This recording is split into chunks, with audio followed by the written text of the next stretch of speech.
Hey there everyone, and welcome to another episode of Harebrained Games. Today we're going to talk about this game, Imperium the Contention.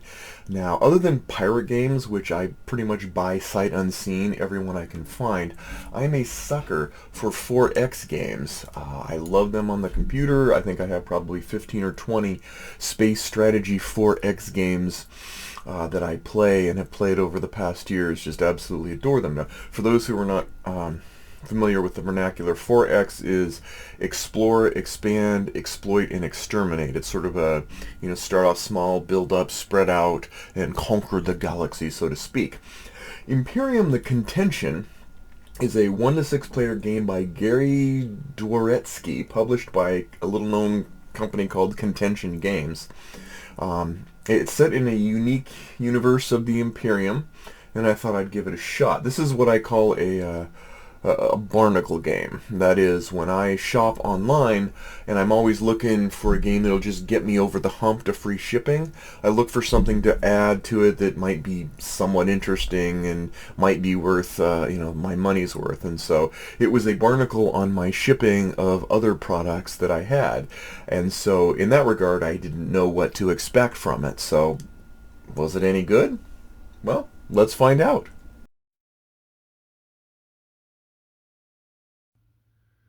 Okay, let's take a look at Imperium the Contention. What comes in the box? Well, here's a box. You get pre-constructed factions. You get 6 of them, 2 of which are on the table, 4 left in the box. Each one has its own pre-constructed set of cards ready to roll. Each player has their own counters for favor, which is one of the criteria for winning and losing. You've got colony control tokens, which when you take over colony cards, you will use these to sort of mark your territory. What is marking your territory? You have money in the form of 1s and 5s. Again, these are the cards I shuffled. Each card has some different information about it that tells a little bit. There's ships, there's agents, there's tech, there's all kinds of different cards, actually. Every player gets a bluff card. This is used as sort of a default in certain conditions. Every character has its own homeworld, and those homeworlds have special abilities. They have attack and defense values in case they are attacked. There are also additional ships, sort of smaller ships that can be put out, as well as ship cards. There are cards that ships the cards and ships the tokens. These are from the deluxe edition, which is really only $10 more. There are colony cards. Each one of these is a card that you're going to unveil. Ooh, I didn't mean to give it away. There's a lot of these cards that you can look at, and each colony has a strength and or defense value. Some of them offer special abilities, some of them don't. Each one of them is, you'll lay them out based on the number of players in the game, and they will give you kind of a different layout of the universe that you're going to vie for control over. And that's really it for the core game, other than you also have a lot of, if you want to do your own decks, you don't want to use the pre-constructed decks, there's hundreds and hundreds of neutral cards that you can use to do sort of a Magic the Gathering style construction. And the Void Scepter, or as I like to call it, Baby Death Star. Woo, woo.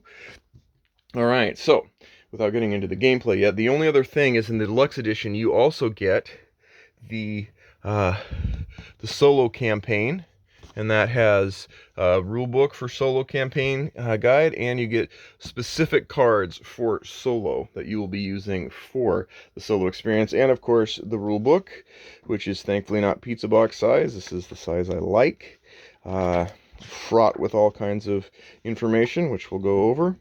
And that's it. That's what's in the box. Let's get to an example of play.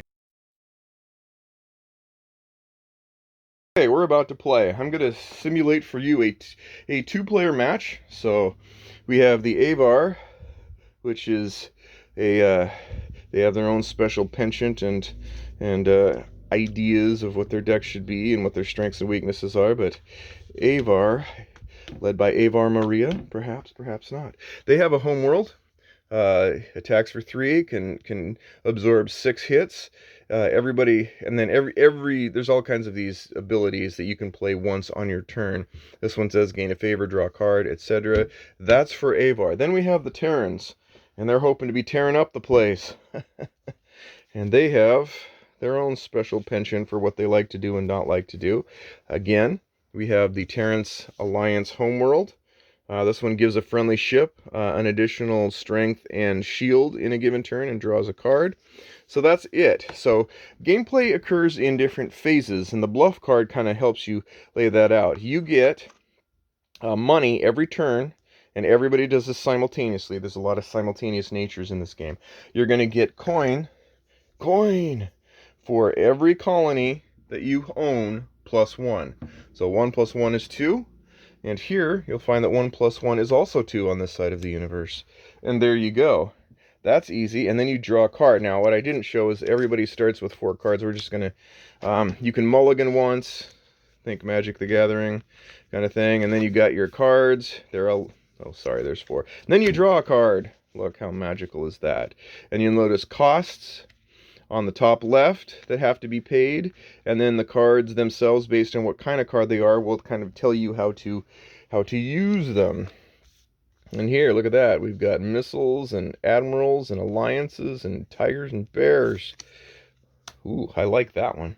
All right, so that ends the beginning. Then there's the command phase. Now, if there were ships on the board, and there aren't yet, you would be moving everybody based on the Void Scepter goes first, which can be an advantage or a disadvantage. Whoever owns the Void Scepter is going to get to move their ships first.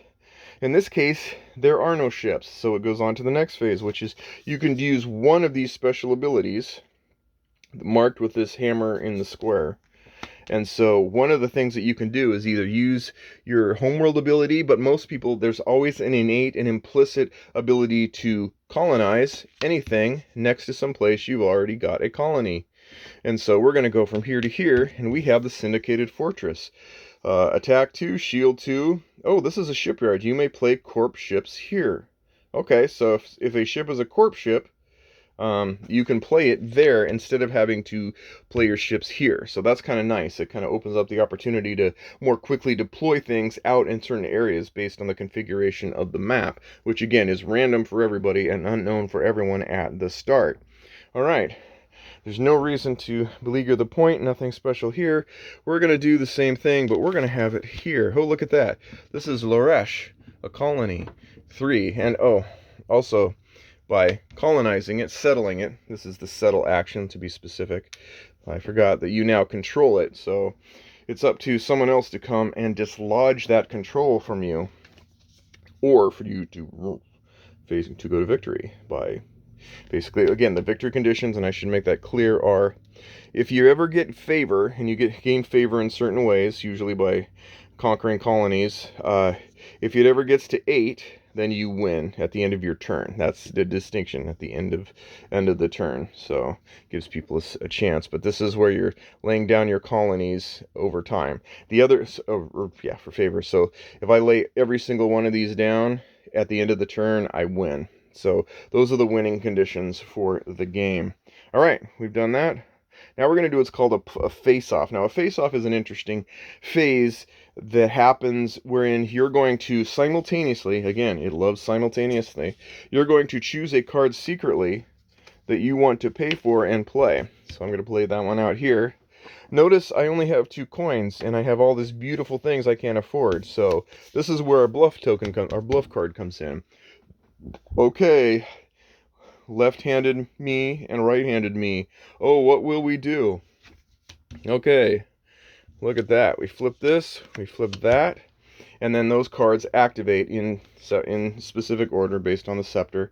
Attached to a friendly ship. I don't have a friendly ship. That was stupid. Let's pretend I didn't do that. Let's pretend I bluffed. All right, let's move on. And then there's battle, but there's nothing to battle. So that was it. So let's go on to the next turn. Okay, we've passed the Void Scepter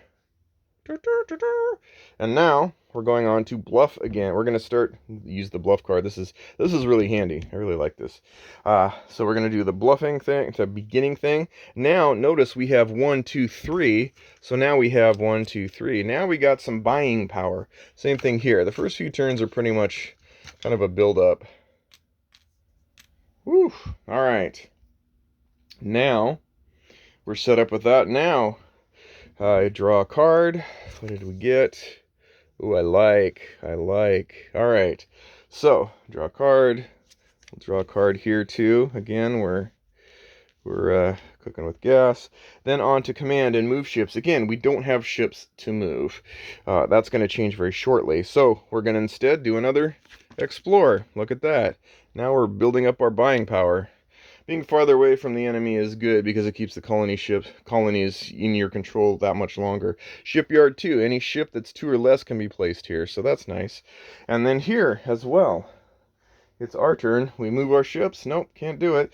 So we're going to then do the same thing. And this time we're going to flip this up. Ooh. Thick colony. All right. So things are heating up. Things are heating up. We're starting to make first contact with other civilizations. Left me and right me are about to duke it out. All right, so play cards. This time it's going to get interesting. I'm going to do this, and I'm going to do this, and then we're going to flip it up. And look at that. I'm going to pay all 5 for this ship, and I'm going to put the ship out here. It's Sentry. It can be played at any location. Let's set that sucker up there. It's ready to dance. It's ready to fight. And, haha, Border Guard. Border Guard also costs 5. We'll set that over there. And it's going to have to start in the home world here. But it has range 1. That's a powerful motivation for it to go forth and conquer. There you go. We're done. Again, we don't have a battle situation yet. So this would be the end of the turn. We would pass the Void Scepter. Let's play one more round, and then we'll move on. So, again, we have 1, 2, 3, 4. So we're down, we have 4, and draw a card. And there's no hand limit, so that's pretty cool. And then again, we're going to do the same thing. We're at 1, 2, 3, 4. Draw a card. All right. Move ships. I love it. This is good because now we're in range of this ship. Unfortunately, we do have a drawback in that this can absorb 4 points of damage. This can only give 2 points of damage. This hits for 4, but that's got 5 shields. So barring any interrupts, and notice that the range is 2, so, or sorry, that the movement is 2, so could move on all kinds of places, but we're just going to do this. All right. Yeah, so anyway, there we go. Move that, move the ships. And again, let's go ahead and roll this. All right. And here, the same thing. We're going to move our ships. We're going to move it here. Yeah, we're going to move them here. All right, look at that. Yes. Wahaha. We'll see what that means later. And then we go. Now we're going to play our cards. Now we're going to play our cards. We don't have a lot.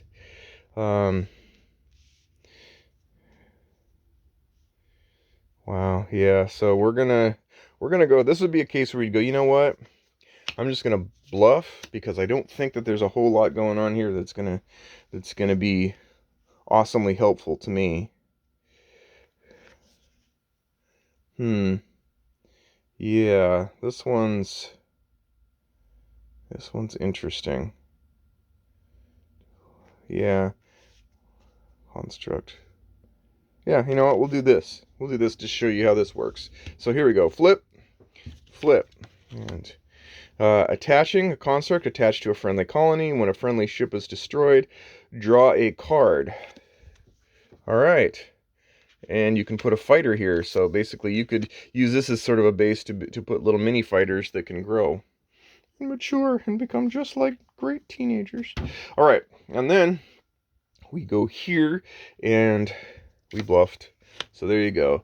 So now we have battle. And battle, if it was a ship, say for example, a ship was here, you would only be able to attack ships. You can't attack colonies if there are any enemies, enemy assets in play, ships or stations or whatever. In which case, combat will be simultaneous, so don't expect to go in and survive unless you're overpowered from the other like ships as well. So that's something to keep in mind. Simultaneous, big name of the game here. So in this case, we're not seeing that. If we did, we would be able to attack. Now this with a range of 1 could attack here, but it's of no point because it doesn't have the strength to do it yet. But here we've got this ship, and this ship can attack for 4. But look, the defense of this colony is only 2. Destroyed. And then there's a favor loss and a favor gain, and that gain is basically noted in the rule book, where if you lose a colony, like they lose, it never goes below 0, but I gain 2 favor, which means I'm on my way to being a successful favor token enjoyer.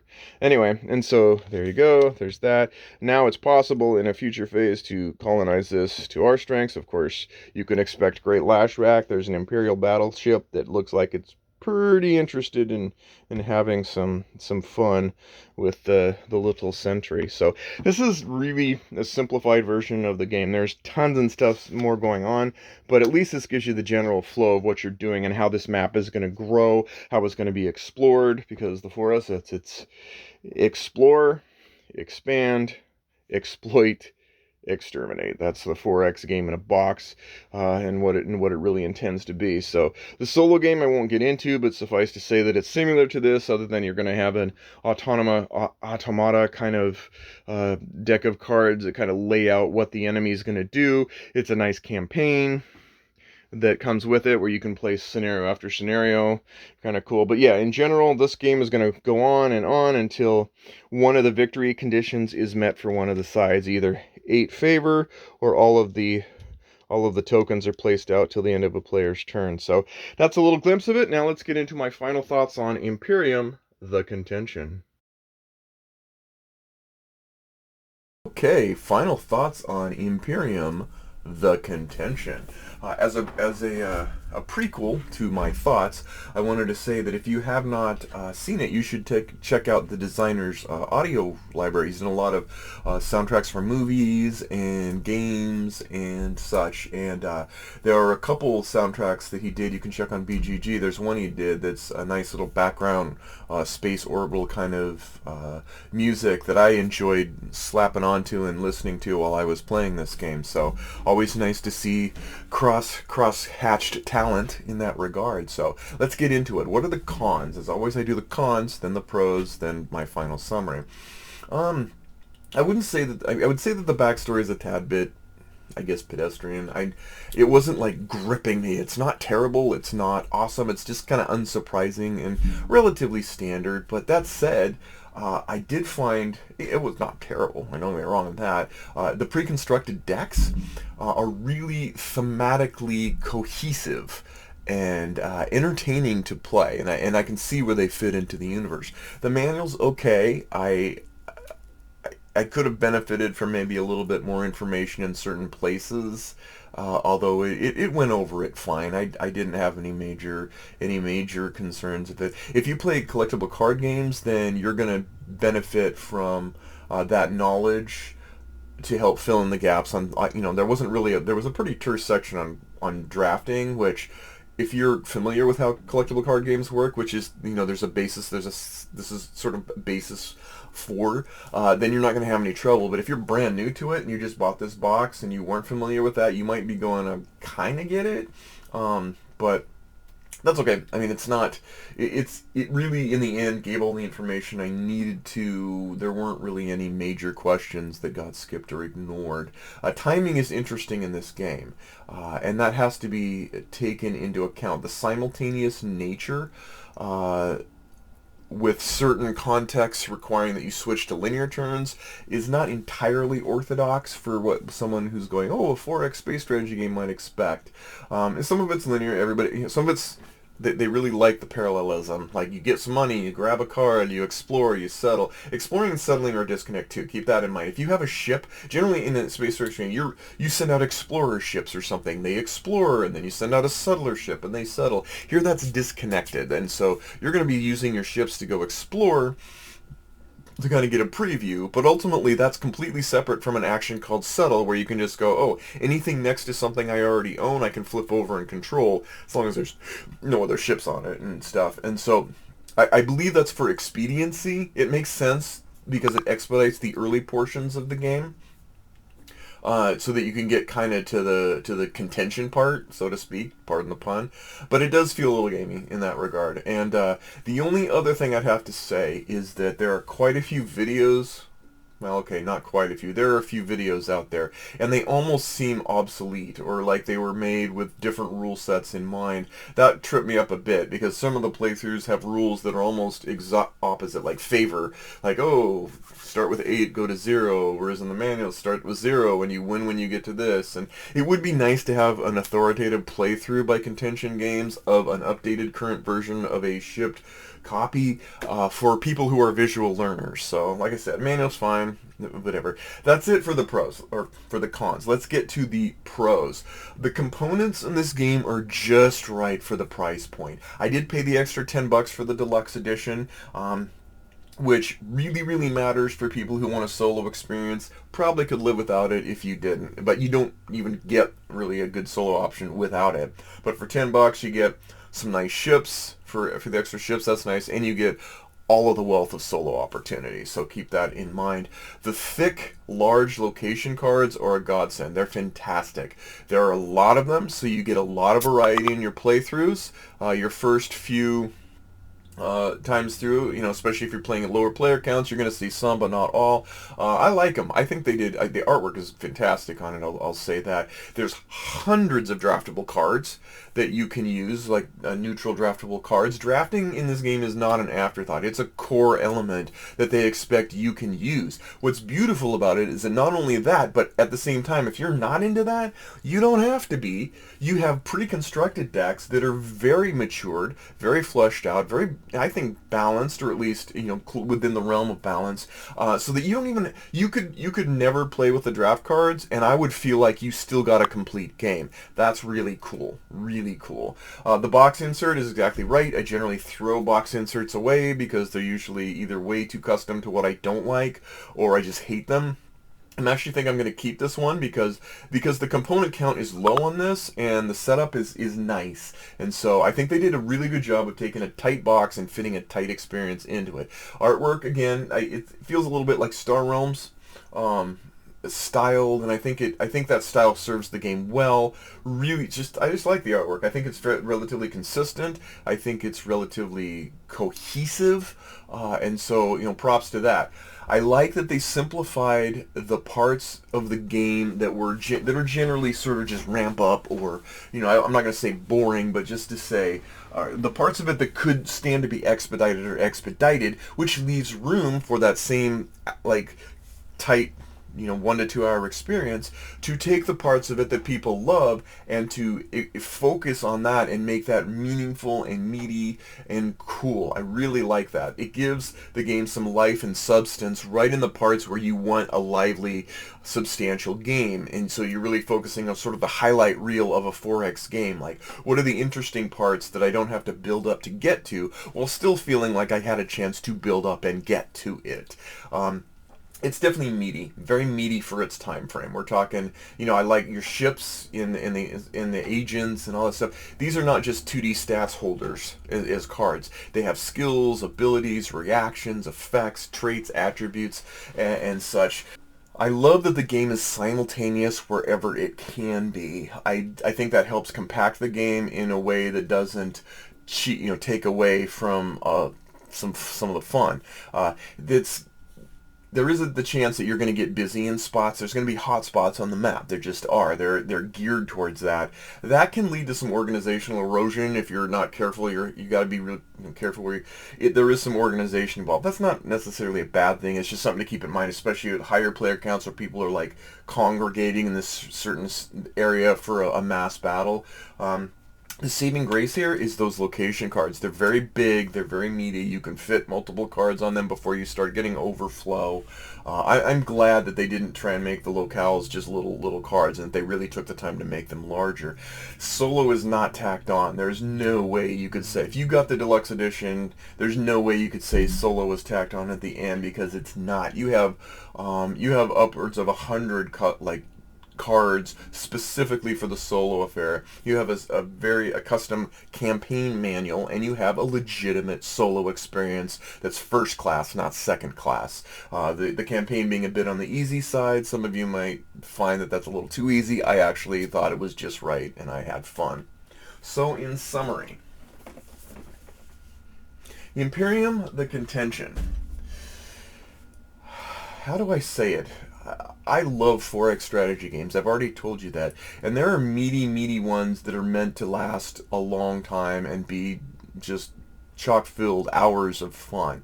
Over the years, I've seen several attempts at 4X experiences in the board game arena to try to match the 4X games, the Stellaris, the Moo and such of the digital equivalents. So when you have like Twilight Imperium or Eclipse, or my ultimate favorite is Space Empires 4, you're going to get this mass like space, like grand vision. So what happens when it comes to getting into this compact 4X experience, where people are like, well, we want all that experience, but we want it tightened into a 2-hour map. Now what happens is, I've tried some of these, and they generally have been mixed results. In the compact experience, you have Tiny Epic Galaxies, which I thought was decent. Where it tries and packs it into 30 minutes to an hour. Impulse, which is this rare odd game that came out, Asmodee? Anyway, that came out that really gives you this really strange 4X feel. It works, but it works quirky, and there's definitely a lot missing. And then Star Realms, which is sort of this, it's not really a 4X game, but it's sort of this battle of very specific card gavel. All of these have kind of had mixed results, where I felt like, that's great. I sampled the 4X experience, but I didn't really feel this grand 4X experience in a tight time frame.